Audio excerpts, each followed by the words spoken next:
Friends, நான் நல்லா இருக்கேன். நீங்க நல்லா இருக்கீங்களா? நீங்க நல்லா இருக்கீங்கன்னு நம்புறேன். சவுதி அரேபியால ஹஃபூஃப்ல பாத்தீங்கன்னா, கூலிங் வந்து சரியாவே வந்து ரொம்ப அதிகமா இருக்குங்க.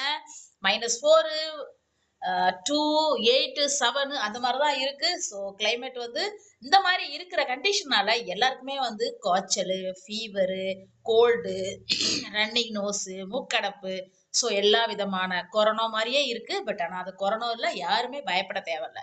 நல்லா வந்து முன்னாடி ஹேண்ட் வாஷ், கை கழுவ சொல்ற மாதிரி நல்லா கையை கழுவுங்க. இது வந்து யாருக்கு பரவுது அப்படின்னு கேட்டீங்கன்னா, நோய் எதிர்ப்பு சக்தி கம்மியா உள்ளவங்களுக்கு, வயசானவங்களுக்கு, குழந்தைங்களுக்கு, இவங்களுக்கு தான் அதிகமா பரவுது. பிளஸ் நோய் எதிர்ப்பு சக்தி இல்லாதவங்களுக்கும் வருது. ஸோ அதனால இது பயப்பட தேவையில்லைன்னு சொல்லி வேர்ல்டு ஹெல்த் ஆர்கனைசேஷன் சொல்லியிருக்காங்க. ஸோ அதனால இந்த கிளைமேட்டுக்கு சீசனுக்கு இது வரதான் செய்யும். அதனால கொரோனாவான்னு பயப்பட தேவையில்லை. ஆனா சேஃபா நீங்க இருந்துக்கணும். ஓகே. ஸோ இந்த வீடியோ பிடிச்சிருந்தா லைக் பண்ணுங்க, கமெண்ட் பண்ணுங்க, ஷேர் பண்ணுங்க.